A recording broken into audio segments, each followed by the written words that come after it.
Assalamualaikum warahmatullahi wabarakatuh. Selamat pagi, salam sejahtera untuk kita semua. Semoga kita semua selalu diberikan kesehatan oleh Allah Subhanahu wa Ta'ala.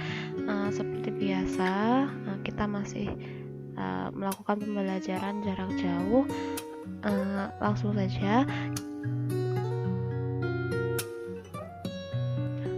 Minggu lalu kita sudah membahas tentang sudut-sudut berelasi di kuadran 1, 2, 3, dan 4. Untuk mengingat saja, kuadran 1 itu positif semua nilai trigonometrinya, kuadran 2 yang positif sin, kuadran 3 yang positif tan, dan kuadran 4 yang positif itu cos.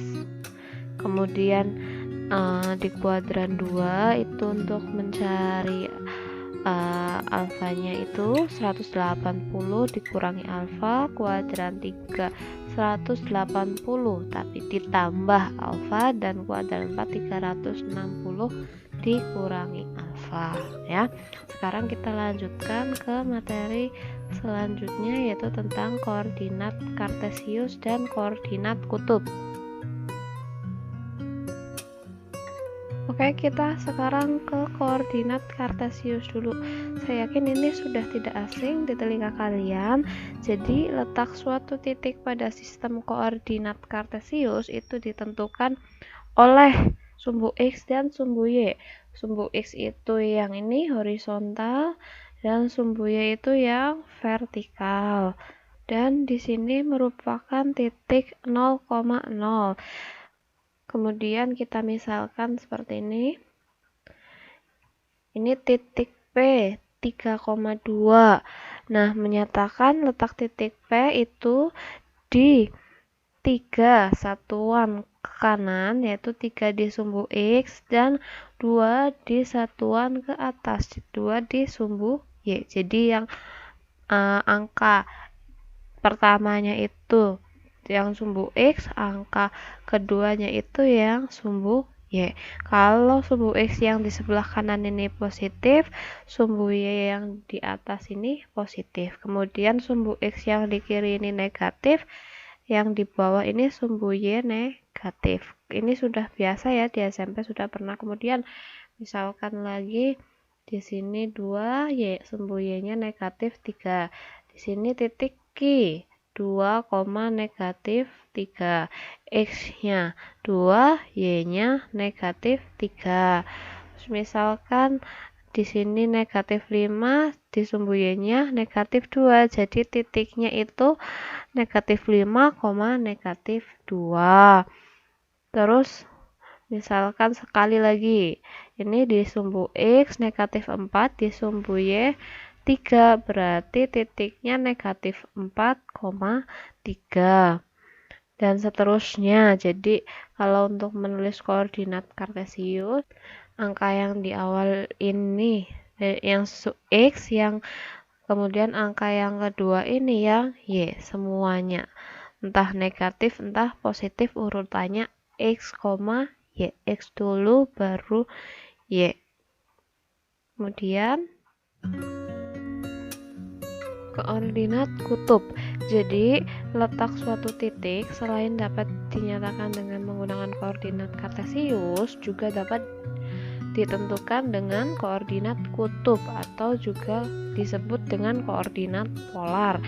Titiknya misalkan P R, alfa, dengan R-nya ini itu merupakan jarak dari titik tersebut ke titik asal 0,0.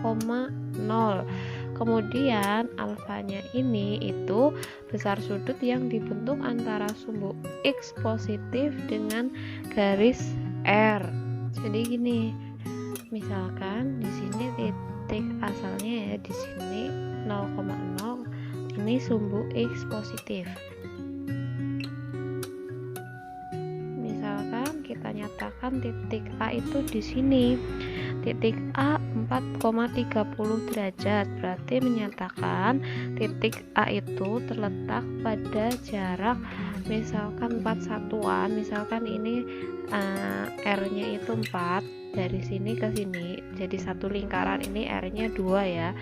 2 satuan. Jadi titik A itu terletak pada jarak 4 satuan dari titik asal, titik 0,0 ini, dan pada arah 30 derajat dari sumbu X positif dengan arah putaran berlawanan arah jarum jam ke sini ya, berlawanan arah jarum jam dari sumbu X ke titiknya ini yang dibentuk sumbu X dengan R-nya ini dari sini ke sini itu 30 derajat seperti itu. Kemudian misalkan lagi di sini titik B, berarti ini misalkan satu lingkaran ini kan 2 satuan, ini 4 satuan, misalkan ke sini 8 satuan R-nya, berarti B-nya itu titik B, jaraknya dari titik asal ke titik B itu 8 satuan, kemudian sudut yang dibentuk dari sumbu X berlawanan jarum jam ke sini itu 90 derajat. Kemudian misalkan di sini titik C. Titik C berarti ini jaraknya dari titik pusat, titik asalnya ini 2 satuan. Nah, sudut yang dibentuk dari sumbu X positif berlawanan arah jarum jam berarti kan dari sini ke sini setengah lingkaran itu 180 derajat. Kemudian terakhir misalkan lagi di sini ada titik D. Titik D, nah R-nya itu jarak dari titik asal ke sini itu 6 satuan, kemudian sudutnya dari sini dari sumbu X ke sini ke R-nya ini itu 240 derajat. Dan seterusnya, pokoknya seperti itu. Jadi itu tadi perbedaan dari koordinat kutub dan koordinat kartesius. Kemudian terdapat hubungan antara suatu titik pada koordinat kutub dengan koordinat kartesius. Kartesius yang tadi X, Y, kalau kutub yang R, alfa.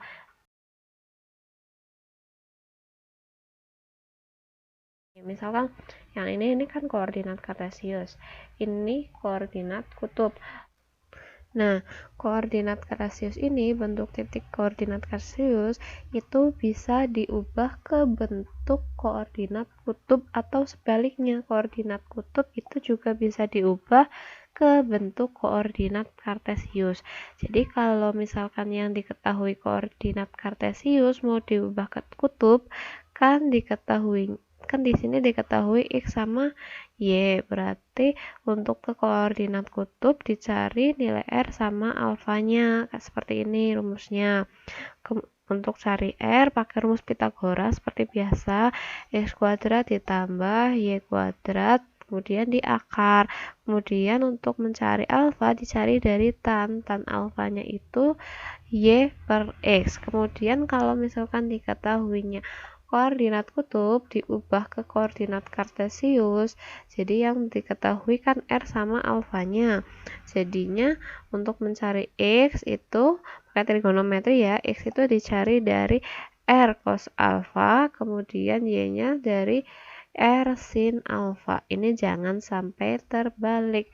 Lebih mudahnya saya tuliskan seperti ini terpisah dari koordinat kutub ke kartesius. Diketahuinya kan koordinat kutub. Kalau kamu mau cari koordinat kartesius, berarti cari X dan cari Y.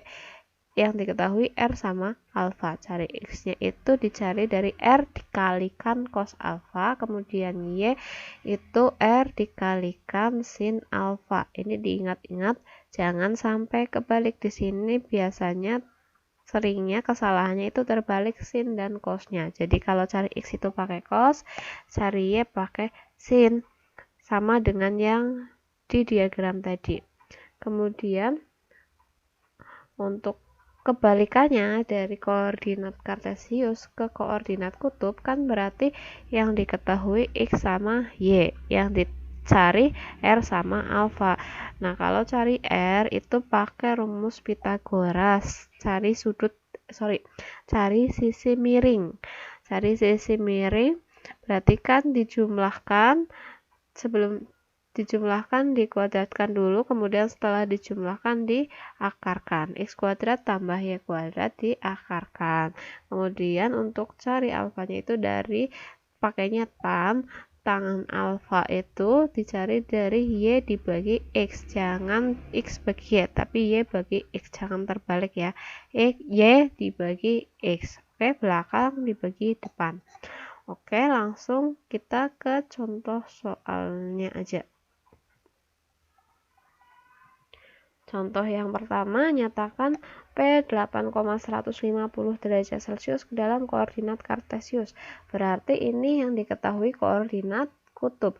Gampangannya ya, kalau ada derajatnya berarti otomatis itu koordinat kutub. Jadi di sini yang diketahui 8 itu R, terus alfanya itu 150 derajat ya. Ini R, ini alfa. Terus berarti kan yang diketahui R alfa, jadi carinya X sama Y. Langsung masukin rumusnya aja. X kan rumusnya R cos alfa. Jadi R-nya 8, terus alfanya 150, jadi 8 dikalikan cos 150. Nah ini kan bukan di kuadran 1. 150 itu ada di kuadran 2. Kuadran 2 itu rumusnya 180 kurangi alfa ya. Karena kurang dari 180. Nah, kita masukkan dulu ke rumus kuadran 2, berarti 150 itu jadinya 180 dikurangi 30. Ini dikurangi jumlahnya 150. Nah, di kuadran 2 itu yang positif itu kan sin. Sementara ini cos, berarti cosnya negatif. Negatif cos alfanya 30. Jadi, langsung kamu lihat ke tabel. Ini 8-nya tetap dikalikan negatif cos 30 itu setengah akar 3. Kemudian ini positif kali negatif, hasilnya negatif, 8 kali setengah itu 4. Terus ini akar 3. Jadi nilai X-nya negatif 4 akar 3. Ketemu X. Sekarang cari Y. Rumusnya Y sama dengan R sin alfa. X-nya pakai cos, Y-nya pakai sin. Jangan terbalik. Sama, masukkan yang diketahui. R-nya 8, alfanya 150. Sudutnya sama ya, berarti ini sama-sama ada di kuadran 2. Rumusnya masih sama, berarti 8 dikalikan sin 180 kurangi 30. Sama.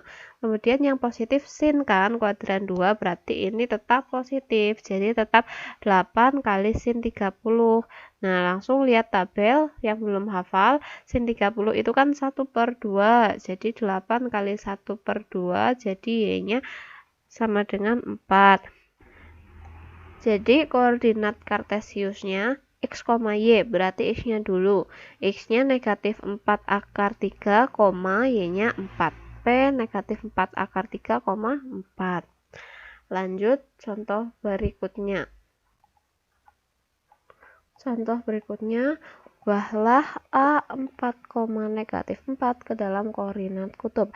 Ini kan nggak ada derajatnya, berarti ini koordinat kartesius. Diubah ke koordinat kutub, berarti di sini dari titik A ini yang diketahui X-nya 4, X yang depan, Y-nya negatif 4. Berarti kita pertama cari R-nya dulu. Tadi rumusnya itu akar X kuadrat ditambah Y kuadrat. X-nya kan 4, Y-nya negatif 4. Jadi langsung masukkan aja 4 kuadrat ditambah negatif 4 kuadrat. Nah, tinggal dikuadratkan. 4 kuadrat itu 16. Negatif dipangkat negatif 4 pangkat 2 itu kan sama aja negatif 4 dikalikan negatif 4. Negatif kali negatif hasilnya positif. Berarti ini juga 16. Tinggal dijumlah jadi akar 32. Yang bisa langsung boleh langsungan, yang belum bisa langsung boleh pakai pohon faktor. Berarti ini dibagi 2. 16 masih bisa bagi 2 lagi. 8 bagi 2 lagi. 4 bagi 2 lagi. 2 udah selesai. Tinggal dikelompokkan. Karena akar pangkat 2 berarti satu kelompok isinya 2 bilangan yang kembar. Jadi ini 1 ditulis 2, terus ini kembar lagi, tulis lagi, tulisnya cukup 1 kali masing-masing kelompok. Nah, ini sisanya nggak ada pasangannya, berarti tulisnya di dalam akar. Terus tinggal dikalikan. 2 kali 2, 4 akar 2. Berarti R-nya 4 akar 2. Kemudian sekarang kita cari alfanya. Tadi pakainya tan ya. Jadi tan alfa itu kan Y per X. Y-nya negatif 4, X-nya 4. Jangan terbalik. Y-nya negatif 4 per X-nya 4. 4 dibagi 4, 1 negatif, bagi positif itu negatif. Nah, sekarang ini kan nilai tan alfanya negatif. Kamu lihat ke catatan sudut berelasi lagi. Yang kalau kuadran 2, yang positif sin kuadran 3, tan kuadran 4, cos. Berarti kan tan itu positif di kuadran, cuma di kuadran 1 dan kuadran 3. Berarti ini kan nilai tannya negatif. Ini kan berarti kemungkinannya titiknya ini ada di kuadran 2 atau kuadran 4. Nah, cara menentukannya gimana? Kita lihat lagi ke titiknya ini. Jadi gini, saya gambarkan aja. Nah, ini kan koordinat kartesius, ini sumbu X dan sumbu Y. Kemudian di kuadran 1 di sini X-nya kan positif, Y positif. Terus di kuadran 2 di sini kan ini X-nya negatif, Y-nya masih tetap positif seperti ini ya. Nah, kuadran 3 X-nya negatif, Y-nya juga negatif. Terus kuadran 4 X-nya positif, tapi Y-nya negatif seperti ini. Nah, ini kan yang lihat bentuk titiknya. Titiknya kan X-nya positif, Y-nya negatif. Berarti kan ini X positif, Y negatif. Jadi ada di kuadran 4.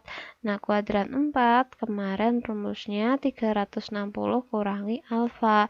Jadi sekarang kamu lihat di tabel ini negatifnya abaikan. Kamu lihat di tabel tan sudut berapa yang hasilnya 1. Abaikan negatifnya. Jadi kalau untuk mencari sudutnya, kamu abaikan dulu negatifnya ya. Jadi tan sudutnya berapa yang hasilnya negatif 1. Itu kan 45. Berarti di sini alfanya 360 dikurangi 45. Jadinya 315 gitu ya. Jadi ini cari di tabelnya tanpa negatifnya. Jadi dilihat angkanya aja, tan yang hasilnya 1 itu 45, terus kita masukkan ke rumus 360 alfa kurangi alfa 45, jadinya alfanya ketemu 315. Jadi koordinat kutubnya 4 akar 2, 315 derajat gitu. Jadi sebelum menentukan alfanya, kamu tentukan dulu titiknya ada di kuadrat berapa. Kemudian lanjut ke contoh yang terakhir. Ubahlah titik B negatif 8 akar 3,8 ke dalam koordinat polar. Koordinat polar itu sama aja koordinat kutub. Berarti yang di sini diketahuinya itu koordinat kartesius berarti X sama Y. X-nya yang pertama negatif 8 akar 3, Y-nya 8. Kemudian kita cari R dulu seperti tadi. Pakai rumus Pythagoras ya. Langsung masukkan X-nya negatif 8 akar 3 pangkat 2 ditambah Y-nya 8 pangkat 2. Nah, ini cara menguadratinya. Jadi 8 negatif 8 pangkat 2 itu kan 64 positif ya. Terus akar 3 dipangkatkan 2, akar 3 kali akar 3 itu 3 gitu. Jadi 64 dikalikan 3. Terus 8 pangkat 2, 64. Terus ini dikalikan dulu. Jadinya 192 tambah 64. Jadi 256. Yang belum hafal boleh pakai pohon faktor. Bagi 2. 128 bagi 2 lagi 64 bagi 2 32 bagi 2 16 bagi 2 8 bagi 2 4 terakhir bagi 2 2.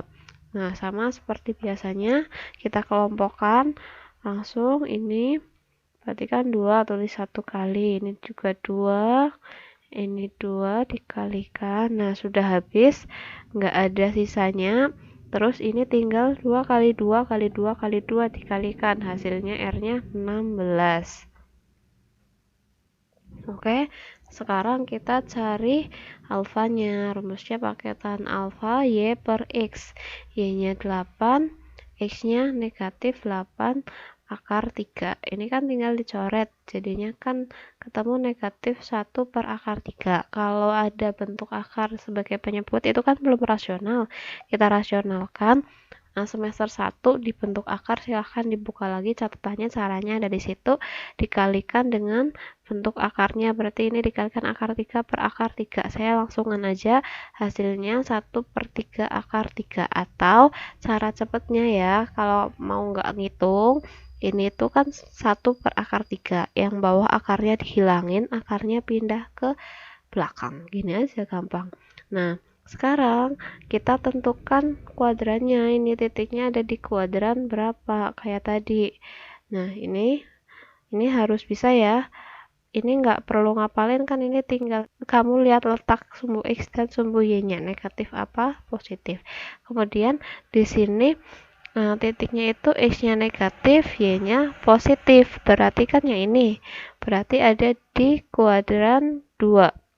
Kuadran 2 itu rumusnya 180 min alfa. Nah, sekarang kamu lihat tabel, cari tan yang hasilnya 1 per 3 akar 3. Berarti alfanya itu 30. Tan 30 kan 1 per 3 akar 3. Itu kalau di kuadran 1. Sementara ini ada di kuadran 2. Berarti alfanya 180 kurangi 30. Jadi alfanya 150. Jadi koordinat polarnya itu 16,150 derajat gitu ya. Nah, silahkan dicatat yang lengkap dari awal sampai akhir. Jangan cuma awal-awalnya aja, kan kamu butuh contohnya buat belajar. Kemudian jangan lupa diberi nama, dikirim di link tugas, kemudian soalnya dikerjakan. Soalnya mengerjakannya meskipun ABC-an, kalian jangan ngerjain asal-asalan asal klik, tapi kalian kerjakan beneran di buku. Salah nggak apa-apa, minggu depan kita bahas. Oke, sekian untuk hari ini, maaf apabila ada salah kata. Terima kasih. Assalamualaikum warahmatullahi wabarakatuh.